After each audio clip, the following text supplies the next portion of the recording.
Hello बच्चों, मैं सिंह गुरमीत आपका हार्दिक स्वागत करता हूं राजस्थान सरकार और वेदांता के CSR इनिशिएटिव ई कक्षा में, जिसके टेक्निकल पार्टनर हैं मिशन ज्ञान। तो बच्चों, आज हम आपकी एक्सरसाइज 10.3 का जो एक्सरसाइज के जो मेन क्वेश्चन है उनको शुरू करने वाले हैं। तो बिना देर किए चलिए शुरू करते हैं। इसका फर्स्ट क्वेश्चन है बच्चों, मोड के रूप में है। हम जानते हैं जिन फंक्शन में मोड, महत्तम पूर्णांक या एक से ज़्यादा फंक्शन आते हैं वहाँ पर हम गुणधर्म P3 का यूज़ करते हैं। तो ऐसे क्वेश्चन को हल करने के लिए सबसे पहले तो हम इस क्वेश्चन को मान लेते हैं i के इक्वल, और उसके बाद इसके अंदर वाले फंक्शन को हम लोग मान लेंगे fx। एग्जाम्पल में भी हम लोगों ने ऐसे ही किया था, इसको नाम देते हैं इक्वेशन नंबर 1। नेक्स्ट हमारे पास जो fx है, हम पहले उसकी बात करते हैं। और fx वास्तव में कौन है? वो है 2x प्लस 3 का मोड। इस मोड वाले फंक्शन को हम लोग थोड़ा बहुत बदलने वाले हैं। हम जानते हैं मोड वाले फंक्शन को बदलना, बहुत सारे क्वेश्चन आ चुके हैं। तो पहले इसी को ही यूज़ करते हैं जब इसके अंदर का मान 0 या 0 से बड़ा हो, और इसके आगे माइनस यूज़ हो जाता है यदि इसके अंदर का मान 0 से छोटा हो। सबसे सिंपल मेथड है बच्चों ये। नेक्स्ट स्टेप में थोड़ा सा fx को और बदलते हैं, यानी fx में हम लोग 2x प्लस 3 को यूज़ अगर करना चाहते हैं तो हमें इसको असमीका को हल करना चाहिए। इस असमीका को हल करूँगा, जो ये 3 है उसको उठा के उधर ले जाओ, 2 का लगा दो भाग, तो यहाँ पर आएगा x का मान -3/2 से बड़ा। और इस असमीका को हल करूँ तो x का मान -3/2 से छोटा। और इस कंडीशन में -2x -3 या विद -2x प्लस 3 को यूज़ होगा। अब इसको नाम देते हैं समीकरण नंबर 2। हमारे क्वेश्चन में जो हमें लिमिट दी गई है वो कहाँ से कहाँ है बच्चों? -2 से लेकर 2 तक। ये लो -2 से 2 तक। यहाँ पर बिंदु कौन सा आ रहा है? -3/2। कहीं ना कहीं इनके बीच में आएगा बच्चों। ये लो -3/2। तो इस क्वेश्चन को हल करने के लिए हमें पहले तो ये वाली चाहिए लिमिट, यानी एक इंटीग्रेशन बनेगा जिसकी लिमिट होगी -2 से -3/2, और एक लिमिट बनेगी -3/2 से लेकर 2। अब -3/2 से अगर मान छोटा हो, ये देखिए, तो हमें इस फंक्शन को यूज़ करना है। और अगर -3/2 से बड़ा हो तो हमें ये वाला फंक्शन यूज़ करना है। तो इस आधार पर मैं लिखूँगा, इसलिए P3 से हमारे पास था i -2 से 2 fx dx। fx हम लोगों ने मान लिया था, जो कि बनेगा -2 से -3/2 तक fx dx, और -3/2 से लेकर 2 तक fx dx के रूप में बच्चों। दोनों ही स्थितियों के लिए हमारे पास फंक्शन आ चुका है। यदि मैं इसकी बात करूं तो इसमें फंक्शन था विद -2x प्लस में 3, माइनस को बाहर कर दिया। दूसरे में था -3/2 से लेकर 2, और उसमें फंक्शन था सिर्फ 2x प्लस में 3। अब सिर्फ नॉर्मल इंटीग्रेशन हल करना है बच्चों, और आपके क्वेश्चन का आंसर बन जाएगा। इसको एक एक करके हल करता हूँ, माइनस को बाहर रखता हूँ। इसका इंटीग्रेशन बनेगा 2x का x², और जो 3 है उसका बन जाएगा 3x। लिमिट -2 से -3/2। सेम इसका भी ऐसा ही बनेगा, जोड़ का निशान, x² प्लस में आ जाएगा 3x, जिसकी लिमिट होगी -3/2 से लेकर 2 तक। अब दोनों पर यूज़ करना है upper limit minus lower limit को, क्वेश्चन हो जाएगा। बार माइनस रखा, अपर लिमिट का मतलब x के स्थान पर पहले क्या रखा जाएगा बच्चों? -3/2। यहाँ पे रखता हूँ तो आ जाएगा 9/4। यहाँ पे रखता हूँ तो -9/2। ये अपर लिमिट बच्चों। माइनस लोअर लिमिट का मतलब x के स्थान पर रखा जाएगा -2, तो यहाँ पर बन जाएगा 4। यहाँ पे रखूँगा तो बन जाएगा -6। ये फर्स्ट पार्ट हो गया, बाहर माइनस भी है। अब उसकी बारी, पहले x का मान रखूँ 2, तो 4 + 6, फिर x का मान रखूँगा -3/2, तो यहाँ पर बन जाएगा 9/4, और यहाँ पर बन जाएगा -9/2। थोड़ा थोड़ा इनको हल करना शुरू करते हैं। इसकी जगह बन जाएगा -9/4, और यहाँ पर आ जाएगा -2, माइनस से गुणा होकर बन जाएगा +2। तो ओवरऑल माइनस बाहर, यहाँ पर -9 में आ जाएगा 4, यहाँ पर आ जाएगा +2। उसके बाद इसकी बारी, यहाँ पर लिखा हुआ है 10, फिर इसको हल करूँगा तो माइनस 9/4, बाहर माइनस है तो बन जाएगा प्लस का 9/4।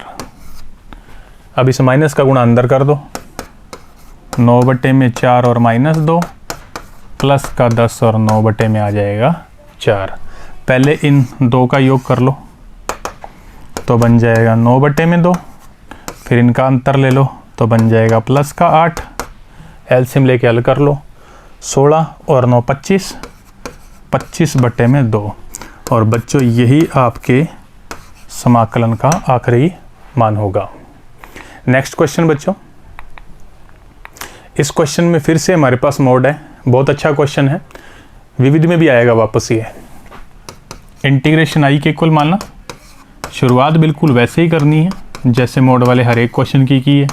इसको नाम दे दिया समीकरण नंबर 1। नेक्स्ट हम लोग fx को थोड़ा सा ठीक करेंगे।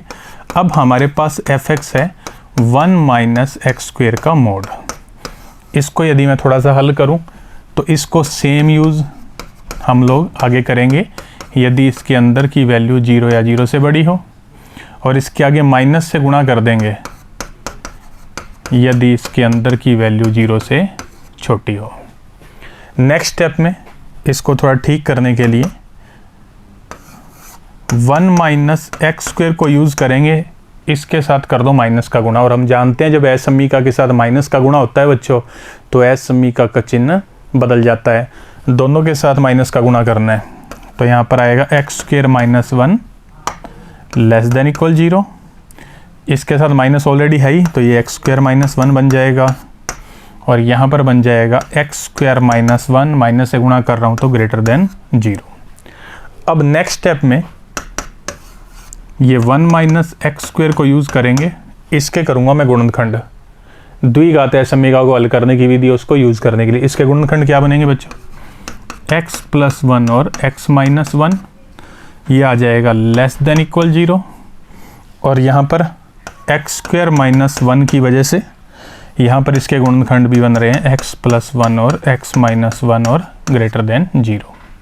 अब इसको थोड़ा सा हम लोगों को हल करना पड़ेगा। इसको हल करने के लिए सबसे पहले यहाँ पर दो बिंदु मिल रहे हैं हम लोगों को, 1 और -1, ये -1 और ये 1। और द्विघात समीकरण को हल करना हो तो शुरुआत इधर से होती है प्लस माइनस, ये लीजिए। अब ये 3 एरिया बन गए बच्चों हमारे पास। ध्यान दीजिएगा, बड़ा अच्छा क्वेश्चन है ये। जब मैं इस एरिया की बात करता हूँ तो मुझे ये वाला चाहिए चिन्ह 0 से बड़ा। इसके संगत फलन क्या बनेगा बच्चों, x² - 1, यानी जिसमें आ रहा है चिन्ह प्लस उसमें x² - 1 को यूज़ करना है इन एरिया में। माइनस का मतलब यहाँ पर है, इसके संगत फलन क्या है 1 - x², इसको मैं यहाँ यूज़ करूँगा बच्चों। अब मेरा इंटीग्रेशन जो था मेन वो कहाँ से कहाँ था, -2 से 2, ये रहा -2, ये रहा 2। तो वास्तव में इस इंटीग्रेशन को अलग करने के लिए मुझे 3 इंटीग्रेशन की आवश्यकता पड़ेगी। पहला बनेगा -2 से -1, फिर बनेगा -1 से 1, और फिर बन जाएगा 1 से लेकर 2। तो अब मैं हमारे क्वेश्चन को हल करने के लिए गुणधर्म P3 का यूज़ करता हूँ, जिससे इंटीग्रेशन जो वास्तव में था -2 से 2 fx dx के रूप में, fx हम लोगों ने मान लिया था, वो 3 पार्ट में बनेगा, -2 से -1 fx dx, फिर -1 से 1, ये देखिए बच्चों -1 से 1 fx dx, और आखिर में आएगा 1 से लेकर 2 और fx dx बच्चों। अब इनके संगत फलन हम लोगों ने पहले से नोट कर रखे हैं, इस आकृति के हिसाब से इनके अंदर फंक्शन यूज़ कर लेता हूँ। तो -2 से -1 के बीच तो है x² - 1, ये रहा। -1 से 1 के बीच में है 1 - x², ये रहा बच्चों। और 1 से 2 के बीच में है फिर से x² - 1 और dx। स्टेप बाय स्टेप आगे बढ़ते जाइए, आराम से गणना कीजिए, कहीं कोई गलती नहीं होगी। नेक्स्ट स्टेप में इसको हल करूं तो इसका इंटीग्रेशन करता हूं तो आएगा x³ 3 और -1, लिमिट -2 से -1। यहाँ पर x माइनस यहाँ पर x आएगा बच्चों, एक का इंटीग्रेशन x, यहाँ पर आएगा x माइनस एक्स क्यूब बटे में 3, लिमिट -1 से 1, इसमें भी x क्यूब बटे में 3 और माइनस में x, लिमिट 1 से लेकर आ जाएगी 2। अब सब पे लगाना है upper limit minus lower limit वाला सूत्र। तो यहाँ पर अपर लिमिट का मतलब x का मान कितना रखा जाएगा, -1, यहाँ रखूँ तो -1 बटे 3, यहाँ रखूँ तो प्लस का 1। ये फर्स्ट पार्ट की अपर लिमिट। लोअर लिमिट के लिए x का मान कितना रखा जाएगा, -2, माइनस लगाकर अब ये x का मान -2 रखूँ तो -8 बटे में 3, यहाँ पर आ जाएगा प्लस का 2। ये upper limit minus lower limit बच्चों। अब इसकी बारी, यहाँ पर अपर लिमिट का मतलब x का मान 1 रखा जाएगा तो 1 माइनस 1 बटे 3, लोअर लिमिट का मतलब x का मान -1 तो यहाँ पर आ जाएगा -1 माइनस माइनस प्लस 1 बटे में 3। ये बन गया upper limit minus lower limit बच्चों। उस पर भी लगाते हैं। अपर लिमिट का मतलब x का मान रखूँगा 2 तो 8 बटे 3 माइनस 2, माइनस लोअर लिमिट का मतलब x का मान 1 तो आएगा 1 बटे 3 और -1। अब एक एक करके इन सारे मानों को हल कर लो। यहाँ से बनेगा 2 बटे 3, यहाँ से बनेगा -2 बटे 3, लेकिन बाहर माइनस है इसलिए ये भी बन जाएगा प्लस का 2 बटे 3। यहाँ से फिर बनेगा 2 बटे 3, यहाँ से -2 बटे 3, लेकिन बाहर माइनस है इसलिए बन जाएगा प्लस का 2 बटे 3। यहाँ से एलसीएम लेने के बाद फिर से क्या बनेगा, 2 बटे में 3। ये लो बच्चों। और आखिरी वाले स्टेप से -2 बटे 3, लेकिन बाहर माइनस है इसलिए फिर से क्या बन जाएगा, प्लस का 2 बटे 3। ध्यान से देखिए एक ही जैसे मान कितनी बार रिपीट हो रहे हैं, 6 बार। तो इसका फाइनल आंसर बनेगा 6 गुणा में 2 बटे में 3, वैल्यू बन जाएगी 4, और ये फाइनली आपके इंटीग्रेशन का मान होगा बच्चों। ये था आपका क्वेश्चन नंबर 2। बहुत ही अच्छा क्वेश्चन है। नेक्स्ट क्वेश्चन, बहुत ही अच्छी बात है कि इसमें फंक्शन उसने खुद ही सेट कर दिया। तो ये हमारा क्वेश्चन, ये हमारा फंक्शन, इसको नाम देते हैं समीकरण 1 i के इक्वल मानकर, इसको नाम देते हैं समीकरण नंबर 2। ऑलरेडी हो चुका है। अब हमें जो इंटीग्रेशन करना है बच्चों वो है 1 to 4। बहुत अच्छी बात है। इसमें कौन कौन से पॉइंट आ रहे हैं, 1, फिर आ रहा है 3 और फिर 4। 1 और 4 तो मार्क कर दिए तो ये बन जाएगा। अब 1 और जो है 3 उसके बीच में कौन सा फलन यूज़ करना है बच्चों, ये वाला। यानी यहाँ पर फलन यूज़ होगा 7x + 3, और फिर 3 और जो है 4 उसके बीच में कौन यूज़ करना है, 8x। तो फाइनली आपको इस इंटीग्रेशन के 2 पार्ट करने हैं, 1 से 3 और 3 से बन जाएगा 4।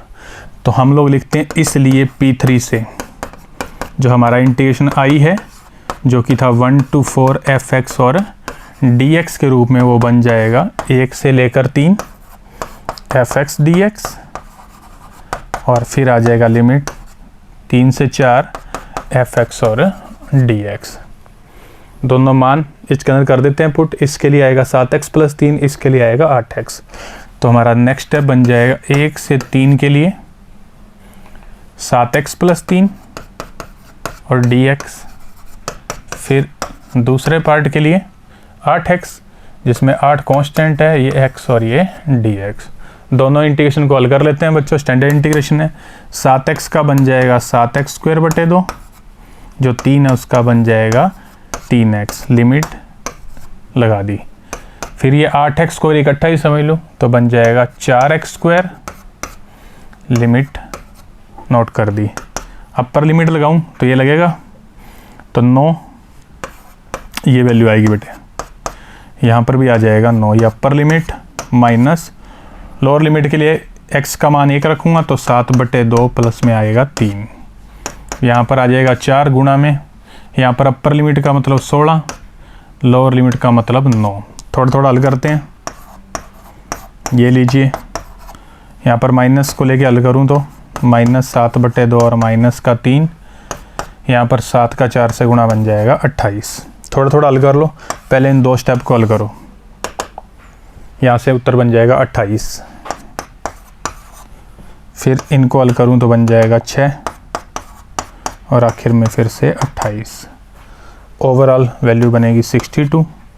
फिर से चेक कर लूँ, ये 28 बनाएगा, और 3 गया 6, और ये 28, 56, 62, हाँ बच्चों, यही आपके क्वेश्चन का फाइनल आंसर हो जाएगा। इस प्रकार से आपको इसको भी हल कर लेना है। नेक्स्ट हमारा क्वेश्चन बच्चों, क्वेश्चन नंबर 4। इसके अंदर हमें महत्तम पूर्णांक x दिया गया। पहले मैं थोड़ा सा आपको एक्सप्लेन कर दूं कि महत्तम पूर्णांक x होता क्या है। ये i के इक्वल मान लिया और इसको हम जानते हैं, इस प्रकार से नोट करते हैं हम लोग बच्चों। इसको नाम देते हैं समीकरण नंबर 1। अब fx को लिखने की करूँगा कोशिश। उससे पहले महत्तम पूर्णांक x का क्या मतलब होता है। ये वास्तव में एक फिल्टर फंक्शन है बच्चों। ये फिल्टर करता है, ये फिल्टर कर देता है अपने से छोटा जो पूर्णांक होता है उसके अंदर। सपोज कीजिए अगर मैं इसके अंदर वैल्यू रखता हूँ 1.6, तो इसको इससे छोटे पूर्णांक में फ़िल्टर कर देगा। उत्तर कितना आ जाएगा 1। अगर मैं लिखता हूँ 1.9 बार, तो इससे छोटे पे जाना है, तो पीछे आऊँगा तो कितना बचेगा 1। और मैं लिख दूँ अगर इसके अंदर 1 ही, तो ये तो खुद ही पूर्णांक है, तो ये खुद आ जाता है यहीं पे। और जैसे ही मैं लिखूँगा 2, इसकी वैल्यू कितनी बन जाएगी फिर से 2। इसका मतलब ये हुआ 1 से शुरू करते हुए 2 से जस्ट पहले तक हमेशा इसका मान क्या रहेगा 1। 2 होते ही क्या बन जाएगा 2। इसके आगे बढ़ूँ तो 2 से शुरू करके 3 से जस्ट पहले तक मान क्या बनाने इसका बनने वाला है 2। जैसे ही पहुँचूँगा 3 पर, वहाँ पर वैल्यू बन जाएगी 3। तो इस आधार पर यदि मैं इस fx को लिखने की कोशिश करूँ तो कुछ fx ऐसा आने वाला है बच्चों। fx बराबर, यदि x की वैल्यू 0 या 0 से बड़ी लेकिन 1 से छोटी हो, यानी 0, 0.2, 0.8, 0.999, तो इसके अंदर वैल्यू पुट करते ही वो वैल्यू बना देगा 0, क्योंकि उनसे जस्ट पहले का पूर्णांक होता है 0। 1 या 1 से बड़ा मान रखूं, लेकिन 2 से मैं रखूं छोटा, जैसे 1 रख दिया 1.1, 1.2, 1.999, तो हमेशा ये छोटा पूर्णांक बनाएगा 1। इसी प्रकार यदि मैं 2 या 2 से बड़ा रखूं लेकिन जो मान है 3 उससे छोटा, तो वैल्यू बनेगी हमेशा 2। तो आपके इस क्वेश्चन के बेस पर ये वाले सारे अंतराल बन जाएंगे जिसके संगत फलन ये बनने वाले हैं बच्चों, यानी कांस्टेंट बनने वाले हैं। इसको नाम देता हूँ समीकरण नंबर 2। ये बात अगर समझ में आ गई तो क्वेश्चन हो गया समझो। अब हम क्या करेंगे P3 से। वैसे पहले वो एक सारेखा खींच लेनी चाहिए जिससे क्वेश्चन अच्छे से समझ में आ जाए। हमें जो सॉल्व करना है उसमें लिमिट क्या दे रखी है, 0 से लेकर है 3। इसमें पॉइंट और कौन कौन से आ रहे हैं, 1 और 2। ये लो 1 और ये लो 2। इसका मतलब इस इंटीग्रेशन को हल करने के लिए हमें 3 पार्ट में बांटना पड़ेगा, 0 से 1, 1 से 2 और 2 से 3। इनके अंदर वैल्यू होंगी। 0 से 1 के बीच में क्या लेना है 0, 1 से 2 के बीच में क्या लेना है 1, और 2 से जो है 3 उसके बीच में लेना है 2। ये फंक्शन यूज़ करने हैं बच्चों हमको। तो मैं नेक्स्ट पेज पे लिख रहा हूँ P3 से। P3 से हमें जो इंटीग्रेशन करना था वास्तव में वो क्या था, 0 से 3 i के इक्वल मान रखा था, 0 से 3 fx और dx। इसको हम 3 पार्ट में बांटेंगे। एक तो 0 से 1, एक लिखेंगे 1 से 2, और एक लिख देंगे 2 से लेकर 3 तक। ये लो, इनके संगत जो फलन है उनको यूज़ कर लेते हैं। 0 से 1 यूज़ करना है 0 को, 1 से 2 के बीच यूज़ करना है 1 को, और 2 से 3 के बीच यूज़ करना है 2 को। ये लो बच्चों, ये फंक्शन थे हमारे पास 0, 1 और 2, इनके बीच में यूज़ करने थे। अब नेक्स्ट कुछ नहीं करना, इनका इंटीग्रेशन कर देना है। 0 का इंटीग्रेशन 0 होता है, लिमिट चाहे कुछ भी, इसकी वैल्यू तो बनेगी 0, ख़त्म। 1 का इंटीग्रेशन x, लिमिट आ जाएगी 1 से लेकर 2। 2 कांस्टेंट है, उसका बाहर किया बचेगा 1, उसका इंटीग्रेशन भी x, लिमिट ये रही। नेक्स्ट स्टेप में upper limit minus lower limit, इसको तो छोड़ दो, यहाँ पर बन जाएगा 2 - 1, यहाँ पर बनेगा 2 गुणा में 3 - 2। ओवरऑल यहाँ से वैल्यू 1, यहाँ से वैल्यू आएगी 2, ओवरऑल वैल्यू आ जाएगी 3, और यही आपके क्वेश्चन का फाइनल आंसर बन जाएगा बच्चों। तो इस प्रकार से ये वाला क्वेश्चन भी हल हो सकता है। गुणधर्म जो था P3, उसके ऊपर ये हमारे पहले क्वेश्चन थे। नेक्स्ट हमारा क्वेश्चन है जिसके अंदर मैं इसको i के इक्वल मान लेता हूँ बच्चों। यदि आप इस पर ध्यान देंगे तो यहाँ पर P6 यूज़ हो सकता है, क्योंकि लिमिट -a से a के रूप में है। तो अंदर ये चेक करना है कि फलन सम है या विषम। तो यहाँ पर जो fx होगा, पहले मैं उसकी बात कर लेता हूँ। जो इंटीग्रेशन के अंदर वैल्यू लिखी हुई है वो है x की पावर 5 और cos स्क्वायर x। मैंने आपको बताया था ऐसे क्वेश्चन को हल करने का मेथड। आप पहले f माइनस एक्स को ज्ञात कीजिए जिससे ये फैसला कर सकें ये सम है या विषम। इसका मतलब x के स्थान पर हमें क्या पुट करना है बच्चों, माइनस एक्स।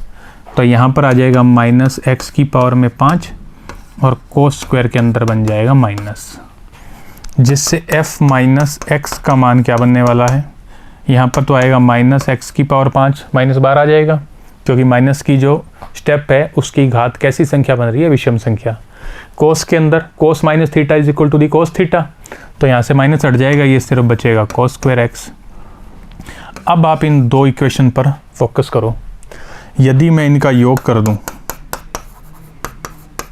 तो fx और f माइनस एक्स का योग बन रहा है बच्चों 0, और जैसे ही ये वाला योग 0 बन जाए इसका मतलब fx विषम फलन होगा।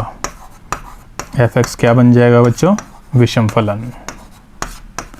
और जैसे ही fx विषम फलन होगा हम जानते हैं उस इंटीग्रेशन की वैल्यू क्या बनती है, 0 p6 वाले रूल से।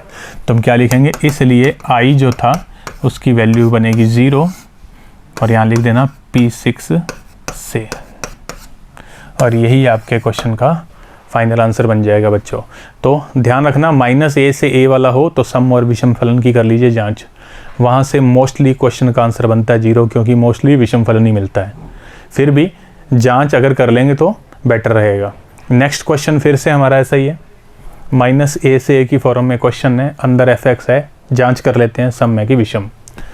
तो शुरुआत करते हैं i को मानते हुए, इसके अंदर वाला जो फंक्शन है उसको ले लेते हैं fx, और वो है sin x इंटू में cos x upon 1 plus cos square x। बच्चों हम लोग f माइनस एक्स का मान ज्ञात करते हैं, x के स्थान पर क्या पुट कर देंगे, माइनस एक्स।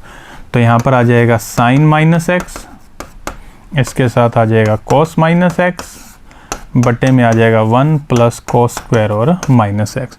थोड़ा थोड़ा हल करूँ तो sin minus theta minus sine theta, ये माइनस बाहर, cos माइनस थीटा होता है cos थीटा यानी माइनस ख़त्म, यहाँ पर भी cos के अंदर माइनस अपने आप ख़त्म, तो cos स्क्वायर एक्स। अब यदि मैं इन दोनों फलनों का योग कर दूँ, इनके योग से fx plus f minus x का योग होगा बच्चों, और योग करने पर इन दोनों का योग पक्का क्या बनने वाला है, 0। इसका मतलब fx विषम फलन होगा जी। और जैसे ही fx विषम फलन बना तो p6 से इस इंटीग्रेशन की वैल्यू भी क्या बनने वाली है, 0। तो हम यहाँ पर लिखेंगे इसलिए i बराबर 0, और यहाँ पर लिख देंगे p6 से। ये लो जी, ये आपके क्वेश्चन का फाइनल आंसर बन जाएगा, है ना बच्चों इजी। माइनस a से a आए तो सम और विषम फलन की करो जांच, क्वेश्चन का आंसर आ जाएगा फटाफट। नेक्स्ट क्वेश्चन हमारा क्वेश्चन नंबर 7। इस इंटीग्रेशन को करते हैं, मान लेते हैं i के इक्वल। यहाँ पर हम यूज़ करने वाले हैं p4, क्योंकि उससे हर में कोई परिवर्तन नहीं होगा। अब हमारे पास जो क्वेश्चन है, यदि मुझे उसके अंदर p4 को यूज़ करना है तो हम जानते हैं i की जगह i आता है, लिमिट सेम रहती है। अब x के स्थान पर आएगा a plus b minus x, ये a ये b और माइनस एक्स। तो पहले एक बात सोचिए ज़रा, x के स्थान पे लिखना है a प्लस b और माइनस एक्स। थोड़ा सा इसको मैं हल कर लेता हूँ, इसको हल करूँगा तो ये 135, ये बन रहा है 45, 135 में से 45 गया तो बनेगा 90, और आगे चल रहा है माइनस एक्स। यानी आपको अल्टीमेटली x के स्थान पे रखना है 90 माइनस एक्स। ये लो बच्चों, इतनी बात समझ में आ गई तो क्वेश्चन हो गया। तो यहाँ पर जब साइन के अंदर आप 90 माइनस एक्स रखोगे तो यहाँ पर क्या बन जाएगा बच्चों, cos x। इसी हिसाब से यहाँ पर क्या बन जाएगा, sin x, और इसी हिसाब से यहाँ पर क्या बन जाएगा, cos x। अल्टीमेटली हर में कोई बदलाव नहीं है। अच्छा है, P4 यूज़ हो सकता है तो हमने यूज़ कर लिया। 1 और 2 का योग कर देते हैं हमेशा की तरह। तो समीकरण 1 व 2 के योग से जैसे ही 1 और 2 का योग करूँगा तो i और i का योग बन जाएगा 2i। लिमिट रहने वाली है बच्चों सेम, ये लीजिए नेक्स्ट स्टेप में आप यदि ध्यान देंगे तो इसका और इसका योग होना है, इनके हर तो एक समान है, तो अंश अंश को जोड़ देता हूँ। हर बन रहे हैं बच्चों cos x का रूट प्लस में sin x का रूट, और अंश बनेंगे sin x का रूट और cos x का रूट, ये रहे बच्चों, और dx। अब ये पूरी की पूरी वैल्यू हो जाएगी कैंसिल, यहाँ पर बचेगा 1, 1 का इंटीग्रेशन क्या बन जाएगा बच्चों, x। लिमिट यूज़ कर लेते हैं, ये लो। अब लगाते हैं upper limit minus lower limit. ये वैल्यू आ रही है बच्चों 2i की, तो अपर लिमिट क्या थी इसकी 3π/4 माइनस लोअर लिमिट लगा दी, ये लो। दोनों का योग कर दिया तो यहाँ पर आ जाएगा पाई, ये मान आ रहा है किसका 2i का, इसका मतलब i का मान बन जाएगा π/2, और यही आपके क्वेश्चन का फाइनल आंसर बन जाएगा बच्चों। नेक्स्ट हमारा क्वेश्चन, इसको हम i के इक्वल मान लेते हैं। इस पर भी हम लोग P4 को यूज़ करेंगे क्योंकि इससे हर नहीं बदलने वाला, तो हम लिखते हैं P4 से i क्या बनेगा, देखो लिमिट तो रहती है सेम। अब इसमें लोअर लिमिट है 0, तो इसका मतलब अब हमें x के स्थान पर रखना पड़ेगा अपर लिमिट माइनस x। तो ध्यान से देखिए e की पावर में cos है और उसके अंदर x है, उसके स्थान पर आ जाएगा अपर लिमिट माइनस x। यही काम होगा बटे में भी, ये लीजिए। अब इससे होगा क्या, हमें cos 180 माइनस x का फॉर्मूला यूज़ करना है, और cos 180 माइनस x होता है माइनस cos x, तो यहाँ पर भी बन जाएगा e की पावर में माइनस cos x। यहाँ पर ऑलरेडी माइनस है बच्चों, तो यहाँ पर बन जाएगा e की पावर में सिर्फ cos x। लेकिन अल्टीमेटली हर में कोई बदलाव नहीं है, दोनों का योग है, आगे पीछे हो सकता है। इसके बाद समीकरण 1 और 2 का योग कर देते हैं, तो समीकरण 1 व 2 के योग से जैसे ही योग करूँगा बच्चों, i और i का योग क्या बन जाएगा 2i। लिमिट रहने वाली है सेम, हर एक समान है, तो अंश का योग कर दूं तो बन जाएगा e की पावर में cos x प्लस e की पावर में माइनस cos x बटे में e की पावर में cos x और e की पावर में माइनस cos x, और ये dx। दोनों वैल्यू सेम है। मोस्टली क्वेश्चन में ऐसा ही हो रहा है कि ये हो गई ख़त्म। बचेगा एक का इंटीग्रेशन x, जिस पर लगा देंगे लिमिट। ये मान किसका आ रहा है बच्चों 2i का, upper limit minus lower limit, 2 का भाग लगा दो तो i का मान बन जाएगा π/2, और यही आपके क्वेश्चन का फाइनल आंसर बन जाएगा बच्चों। तो इस हिसाब से आपके इस पार्ट के 8 क्वेश्चन हम लोगों ने पूरे कर लिए हैं। उम्मीद करता हूँ ये क्वेश्चन आपके लिए इजी होंगे। अगले वीडियो के साथ जल्दी मुलाकात करेंगे बच्चों। धन्यवाद।